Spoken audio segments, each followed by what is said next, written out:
இலவசம் கிடையாது. இது ஏழை படும் பாடம்மா, உன்னால் முடியாது.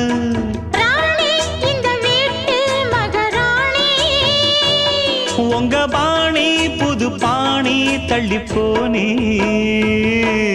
மணக்கு மல்லிகை மஞ்சத்தில் விரிச்சு கணக்கு பண்ணுங்க, கன்னி பொண்ணிருக்கு மாமா. சிரிச்சு மயக்கும் சின்ன பெண் உனக்கு எதுக்கு இப்படி புத்தியும் இருக்கு போமா.